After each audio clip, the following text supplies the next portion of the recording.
they think they want to do thing A, then they move over to thing B, over to thing C, over to thing D. And usually the reason people are quitting is because they're waiting for the response. They're like, okay, I'm gonna do a YouTube channel, but if I don't get the views, then I'm gonna quit. One distinction that I think a lot of people don't catch, and it's probably my fault for not doing a good enough job of clarifying this to people, but I use this term dream business, and I use this term heart-centered, right?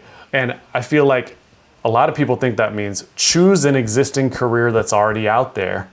Like, oh, I want to do this or do that, this career, that career. And that's okay, and you might end up there. But the idea is, like, if you could do anything in the whole world, if you were to, have someone say, I'm going to pay for all your expenses for the next 5 years. What are you going to do with your life? I'm going to give you an extra like $100,000 to work with. Like, if in your best case scenario of your actual dream life, what would you do? And then you can say, okay, cool. Not for a career, but just like, what would you do, right? Maybe you would say, I like to laugh with people, but not just laugh with people. I like to do this, have this specific kind of humor. Maybe it's dry humor, maybe it's crass, whatever. It's like, I like to stay up late and look at the stars. I like to go on runs. I like to swim. I like to be near the water. And it's like, you take all these things that you wouldn't think are a career, and then you kind of coalesce them into one thing, and you say, how can I build a business that supports me to do those things, right? How do I build a business that supports me to, stay up super late and look at the stars? Or maybe you're really introverted and you want to stay at home because you have a family and you just want to be able to work from home, or maybe you want to travel. And it's like, your business serves you so that you can serve the world.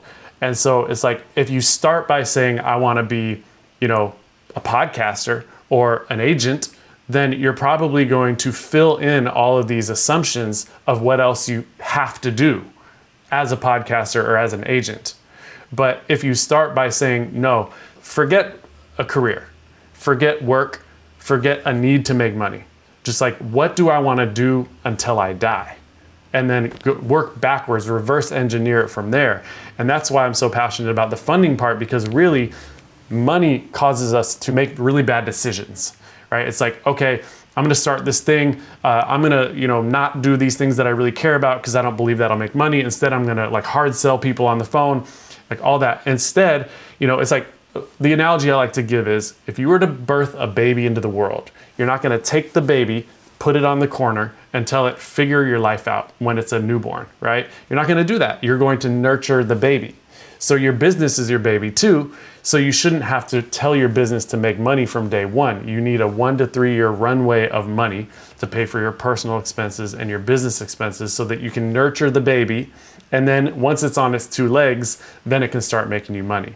And so that's why I'm not just some dude that's out there trying to like raise money for people. It's like, I want to make it so that when you're on your dying deathbed, you look back and you're like, you get goosebumps and you're like, dang, like I made a difference. I did it. I connected with people, like all the things that matter I focused on, as opposed to, doing even what I've done so far in my life, which was like, wow, like, did I waste my 20s?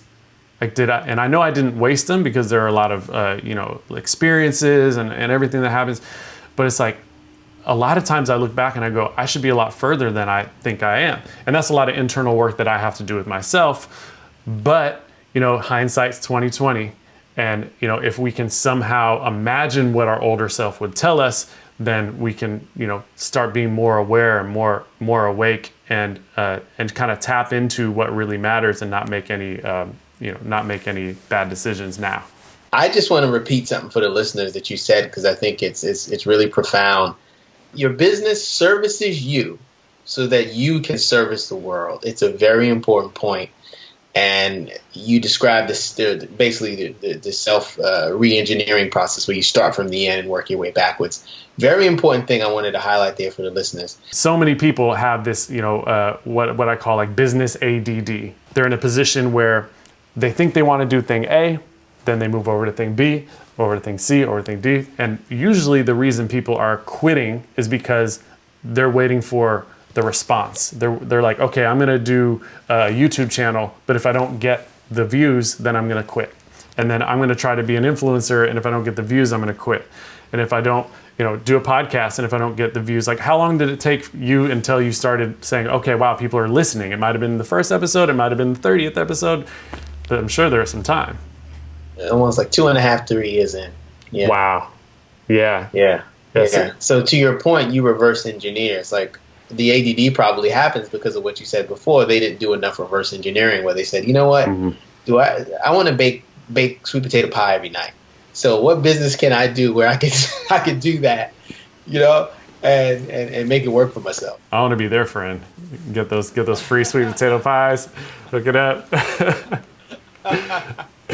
Yeah. Reverse engineering. I'll tell you, man. Like that is one of my favorite things in the world. And as nerdy as that sounds, it just works. Like whatever it is that you want in your life. That's why I love, like during COVID when it first started, I had, YouTube ads running, Instagram ads running. And I was, your classic, douchebag YouTube ad guy, like buy my thing. Here it is. Click the link. Not that bad. But I was in that general ballpark, right? I had me and my lady sitting down, we were hanging out on the couch with the dog, and we're like, here's what I have to offer. It's an online course. It's called Dream University. Help you plan, fund, and build your dream business. Click here. But then when COVID happened, we started feeling uncomfortable with the idea of just like hard selling people that were, maybe financially in a weird place. And so, her and I reverse engineered this idea of giving away free 15-minute coaching calls and not selling anything at the end. Most coaches, they like, hey, I'm gonna give you a free call, and then at the end, I'm gonna see if you wanna work with me. So what I did was every Sunday, I gave away 7 free consultations. And my YouTube ad was me giving away my phone number. I was like, here's my phone number on YouTube. Text me. Brainstorming, right? Yeah. And so it was like, just jump on the call and I'll help you. And I have so many people, like one lady, what she did was she went around convincing women to shave their head to give it away to kids with cancer who needed hair. Another one was a woman who was a health coach that was trying to get her mother passed away from cancer at an early age, and she was like determined to help black women over the age of 40 get their bodies in shape and invest in themselves so that they can stay healthy. And then another person that I have dealt with was just someone who was like a 17-year-old kid that wanted to start a lipstick website, right? So it's all over the place.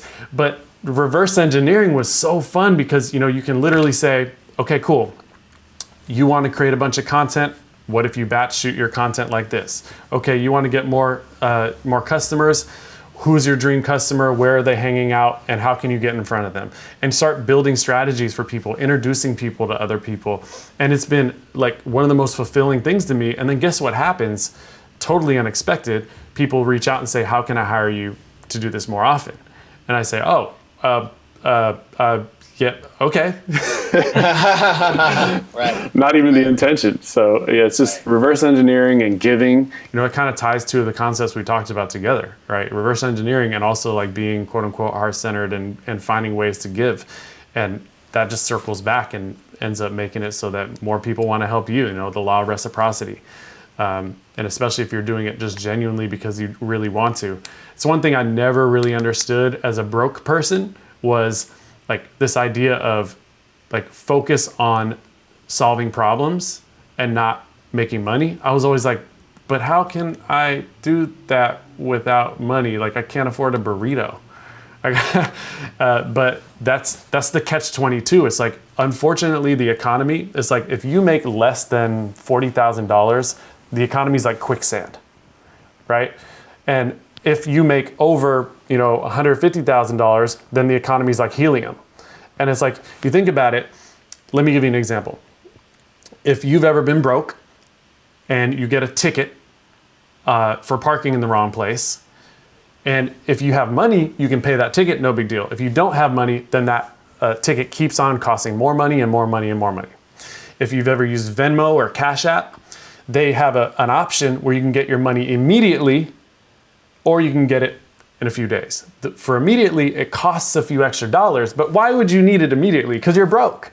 So the way that the economy works is it's quicksand. Yep. Yeah, you're penalized for being broke. And that's really sad. And that's why, again, why I'm like deeply and thoroughly passionate about the idea of really giving people that boost, giving people a chance to like go from where they are and like, okay, I need to get to the next level, but it takes money to make money. And, I'm kind of like on the, in the rat race and on the treadmill and in the quicksand. And those are the people I love helping, even though, even people like Elon Musk get funding, right? It's like, they call it OPM, other people's money, right? Why not use it? But definitely the people who have a real deep calling and really want to make a difference is like, those are the people, and that's why I'm so passionate about it.